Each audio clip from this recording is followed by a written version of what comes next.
ይሸነፋሉ። ምን ልትል ነው ይችላል? ይሸነፋሉ። አውቀው ይሸነፋሉ። ለሃተካራ ጊዜ የላቸውም። ጊዜያቸውን በጣም ስለሚያከብሩ አውቀው ይሸነፋሉ።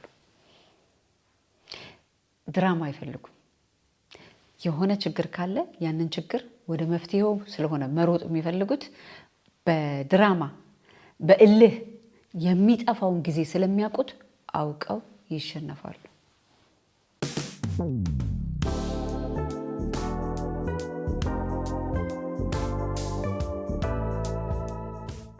ልቅም ተደርገው የተሰሩ የሸማኔ ጋቢዎች በላብራቶሪ ቴስት ጥራታቸው የተመሰከረላቸው ፈርስት ግሬድ ኦርጋኒክ ሺያ በተር እንዲሁም ካስተር ኦይል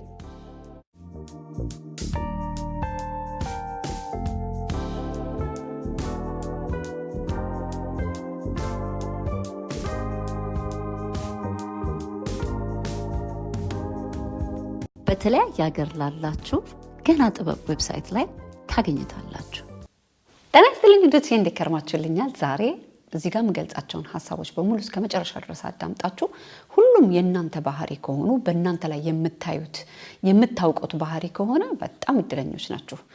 ወንድም ብንሆን ሴትም ብንሆን ራሳችንን እንድንፈትሽ፣ እነዚህ ባህሪዎች ደግሞ በላያችን ላይ በውስጣችን በማንነታችን ላይ የማይታዩ ባህሪዎች ከሆኑ ራሳችን ላይ እንድንሰራ እንድናሻሽል ከፊት ለፊታችን እንግዲህ አዲስ ዓመት እንግዲህ እየቀረበ ነው።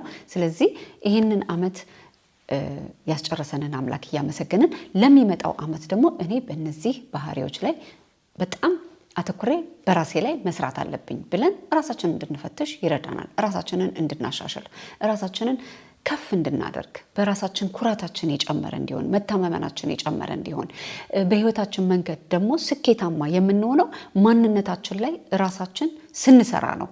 ምን አይነት ፐርሰናሊቲ ነው ያለኝ፣ ምን አይነት ሰው ነኝ የሚለውን ነገር ትኩረት ሰጥተን ራሳችንን እንድንፈትሽ ብዬ ነው በእንደዚህ አይነት ቪዲዮ የመጣሁት። እስከ መጨረሻ ድረስ አዳምጣችሁ የእናንተን አመለካከት የእናንተን አስተያየት ኮሜንት ላይ ጻፉልን። የትኛው ባህሪ ላይ ነው ድክመት የምታዩት? የትኛው ባህሪ ነው መስተካከል ያለበት? የትኛው ላይ ነው በመጪው ዓመት በጣም ጥንቅቅ አድርጋችሁ መስራት ያለባችሁ የሚለውን ሀሳብ ኮሜንት ላይ ጻፉልን። እኔም ራሴን ፈትሻለሁ። ጉድ የትኛው እንደሆነ እስከ መጨረሻ ድረስ አዳምጡኝ፣ እነግራችኋለሁ። ቻናልን ሰብስክራይብ ያላደረጋችሁ ሰብስክራይብ፣ ላይክ፣ ሼር እያደረጋችሁ እንድታበረታቱኝ አደራ እያልኩኝ ወደ ሀሳቦቻችን። በአንደኛ ደረጃ ፈሪሃ እግዚአብሔር ያላቸው ሰዎች። ፈሪሃ እግዚአብሔር ያላቸው ሰዎች ምናልባት ሲጸልዩ ላይታዩ ይችላሉ። ምናልባት ቤተክርስቲያን የሚያዘወትሩ ሰዎች ላይሆኑ ይችላሉ። ግን የሚገርም ፈሪሃ እግዚአብሔር አላቸው።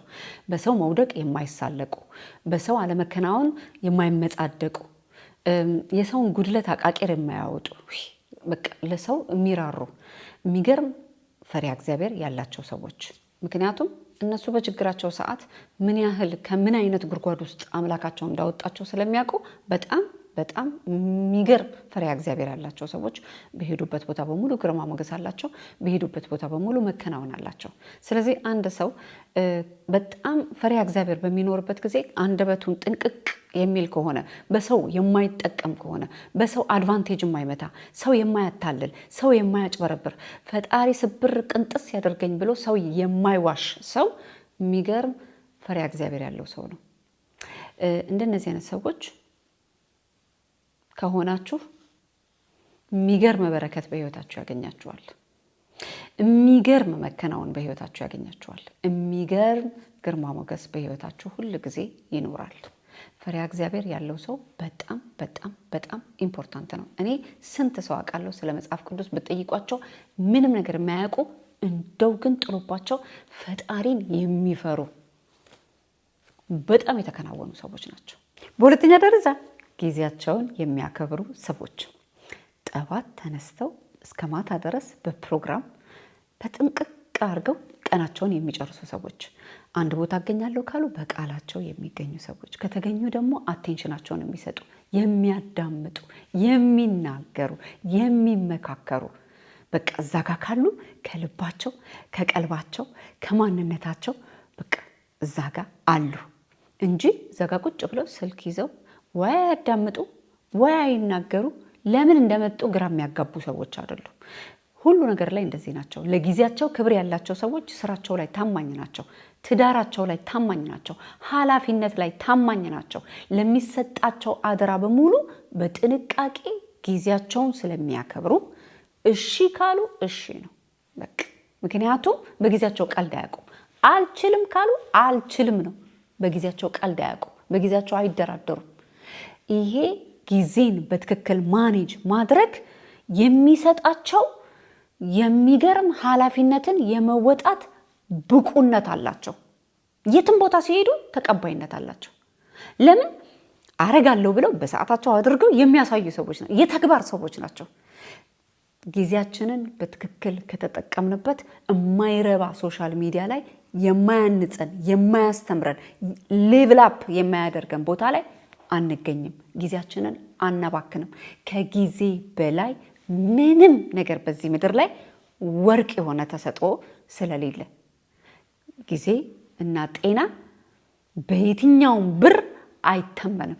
በሶስተኛ ደረጃ ውጫዊ ገጽታቸው ላይ በጣም የሚጠነቀቁ ሰዎች፣ ጽድት ብለው ጽዳታቸውን የሚጠብቁ ሰዎች፣ ጽዳታቸውን ውስጣዊ ጽዳታቸውን ልክ እንደሚጠብቁ ውጫዊ ጽዳታቸውንም በዛ ልክ ነው የሚጠነቀቁት።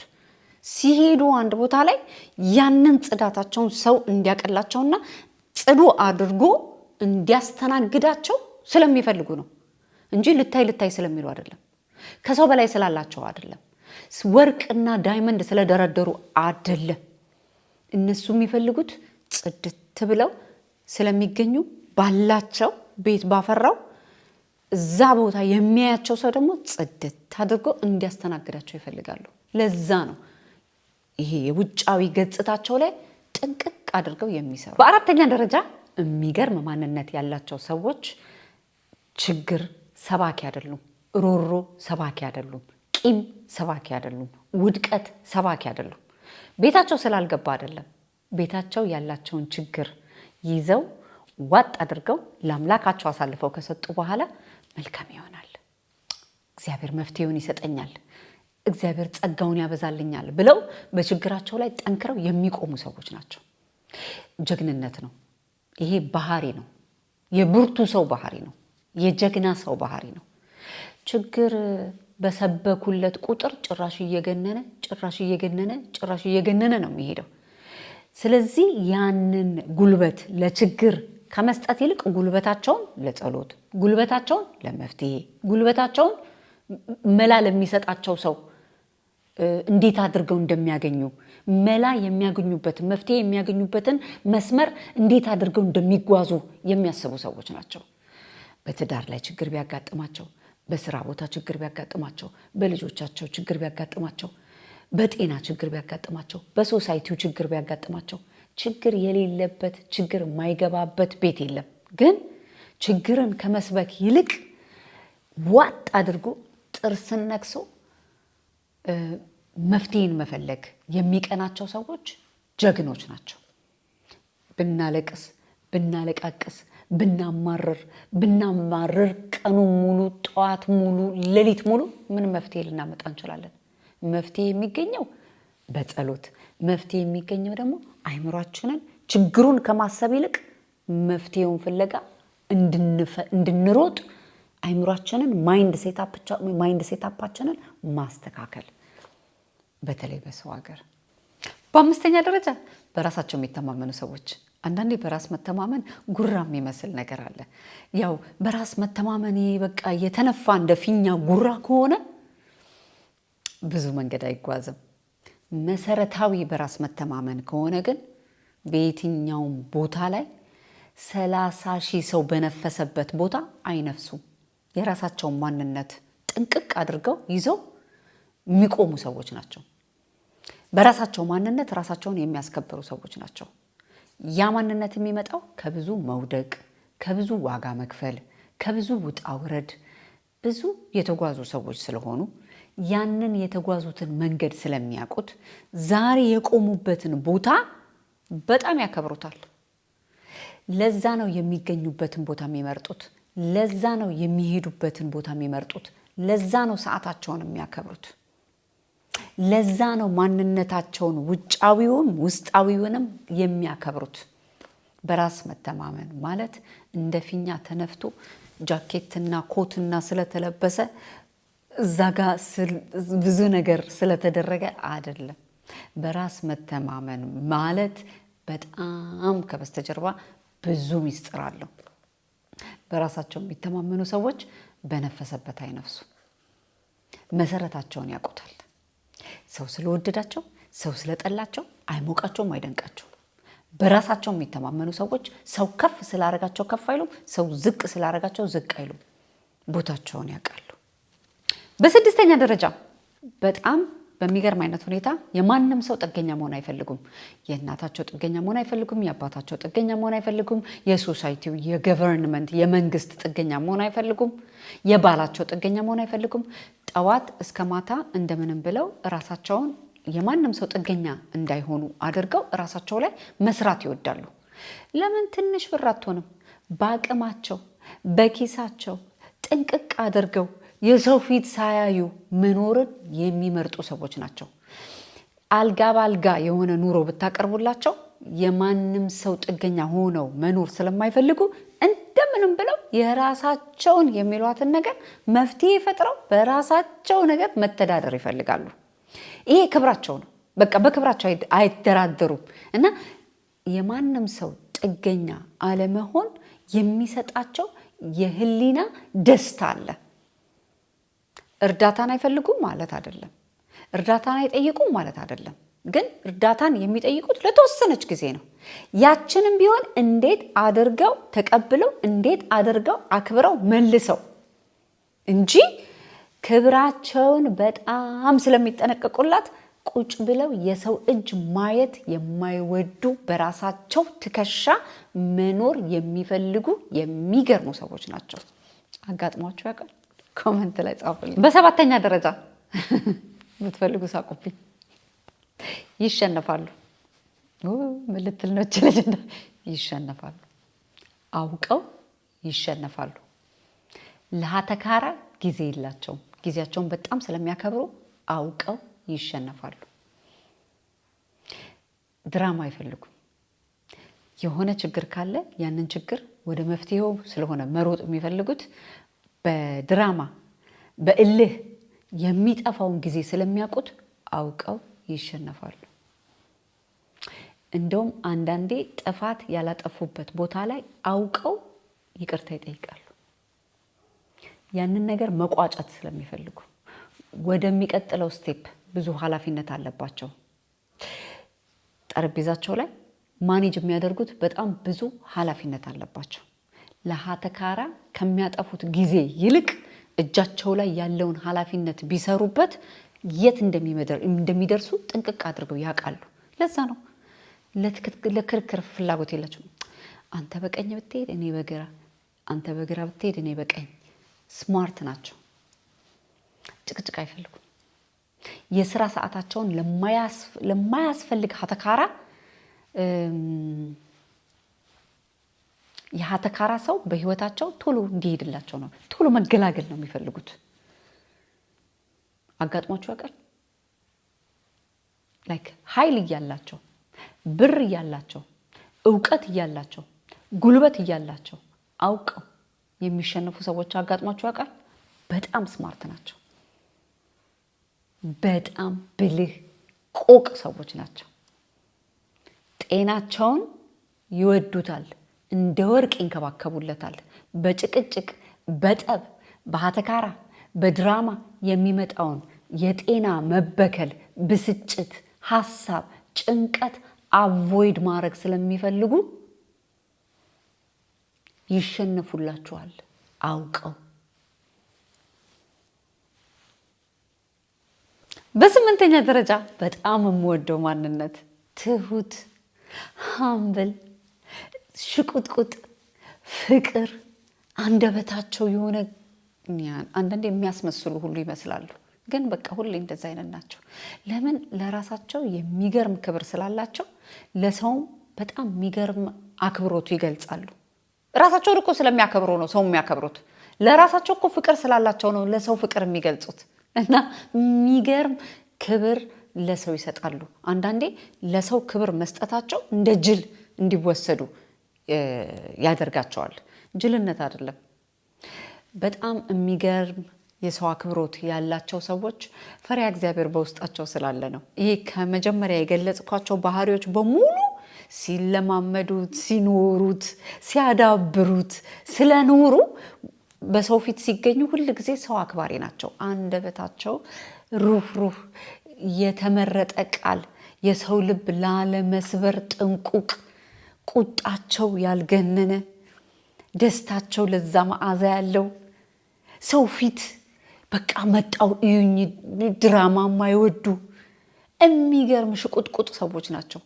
በቃ ሃምብል ግን ደስ ሲሉ እንደው እንዲህ አይነት ማንነት ኖሯቸው እንዲህ አይነት የተሳካ ህይወት ኖሯቸው ግን ስቲል ለሰው ያላቸው አክብሮት፣ ለሰው ያላቸው ርህራሄ፣ ለሰው ቃላት የሚመርጡት በቃ ለሰው ያላቸው መስተንግዶ አጋጥሟቸው ያውቃል እንደነዚህ አይነት ሰዎች? በዘጠነኛና በመጨረሻ ጀግንነት ለራሳቸው መመስከር የሚፈልጉ ሰዎች ምን ማለት እንደሆነ ልንገራቸው። እኔ ጀግና ነኝ፣ እኔ ጃስ፣ እኔ ዋ የሚሉ ሰዎች አይደሉም። በማውራት አይደለም፣ በተግባር የሚያሳዩ ሰዎች። ጎበዝ እኮ ስለሆኑ አይደለም። አንዳንድ ነገር ሳያውቁ ቀርተው ያንን ነገር እንዴት አድርገው እንደሚያሻሽሉ ራሱ በራሳቸው እየጣሩ የተለያየ ነገር ቢችሉ ኮርስ እየወሰዱ ካልቻሉ ደግሞ ከተለያየ ነገር እያዩ እየተመካከሩ እየጠየቁ ራሳቸውን ሁል ጊዜ ማሳደግ የሚፈልጉ ሰዎች ናቸው። ምክንያቱም በህይወት ላይ ሁል ጊዜ ኃላፊነት ሲመጣ ብዙ ውጣ ውረድ አለ። እናትነት ቀላል ነገር አይደለም። ትዳር ቀላል ነገር አይደለም። ህይወት ቀላል ነገር አይደለም። ስራ ቦታ እድገት እንዲሰጠን ዋጋ መክፈል ቀላል ነገር አይደለም። እያንዳንዷ ነገር ታለፋለች። ያንን ነገር ጥርሳቸውን ነክሰው ጀግንነታቸውን ለራሳቸው መመስከር የሚፈልጉ ሰዎች የማያውቁትን ሰው ነገር አላቅም ብለው ሀምብል ሆነው ዝቅ ብለው ይቀርባሉ። ግን አላቅም ብለው አይቀሩም። ራሳቸውን እኔ እችላለሁ፣ እንደው ጀግና ነኝ፣ እችላለሁ እያሉ ጥርሳቸውን ነክሰው ጀግንነታቸውን ለራሳቸው መመስከር የሚፈልጉ ሰዎች ናቸው። አንዳንዴ ትዳር ላይ ይሳካላቸው ይችላል። ግን በቃ ትዳር ስላልተሳካ ልጆች መጎዳት የለባቸውም ብለው ልጆቻቸውን ጥርሳቸውን ነክሰው የሚያሳድጉ ጀግንነት እኮ ነው። በቃ ጀግንነት እንዴ! እኔ በቃ እዚህ ቤት ውስጥ ካለው እንደምንም ብዬ ላሰማምራት መቼም አለው አይደል? እኔ ያለሁበት ቦታ ላይ ለእኔ ስል ያችን ነገር እንደምትሆን መላመላዋን በቃ መላ ያላቸው ሰዎች በምንም አይነት ነገር ቦታ ላይ በምንም አይነት ሁኔታ ላይ መላ ያላቸው ሰዎች ምናልባት ፀጉር ቤት የሚሄዱበት ብር ላይኖራቸው ይችላል። ራሳቸው ፀጉራቸውን ስምርምርምር ለምን ይጉደልባቸው? ጀግንነት እኮ ነው እንዴ! በእውነት እንዴት ብዬ ልንገራችሁ? ስፓ መሄድ በቃ የሆነ ራሳቸውን የሚንከባከቡበት ብር ላይኖራቸው ይችላል። ቤት ባፈራው ለምን ይጉደልብኝ? ራሴን ፍራሴ ያሳምራታለሁ፣ ስትርትርትር አረጋታለሁ። ጀግንነት እኮ ነው፣ ብልህነት እኮ ነው። በቃ እንዲህ አይነት ሰዎች አጋጥሟቸው ያውቃል? በእውነት እኔ በተለይ የምኖርበት ይሄ ሶሳይቲ፣ ይሄ የጣሊያን ሶሳይቲ በእውነት እውነቴን ነው የምላችሁ፣ ሞልቶላቸው አይደለም። አንዳንዴ በጣም ይጎልባቸዋል። ከባድ ነው ኑሮ እዚህ እና ግን መለኞች ናቸው። በምንም ነገር ላይ አላቅም የምትባለዋን ነገር አይፈልጓትም። አውቀው መገኘት ነው የሚፈልጉት። በቃ አንድ ቀን አያውቁም ብላችሁ ጃጅ ያረጋችኋቸው ቦታ ላይ ዞር ስትሉ አስተካክለውት ቁጭ፣ ሰትረውት ቁጭ በራሳቸው በቃ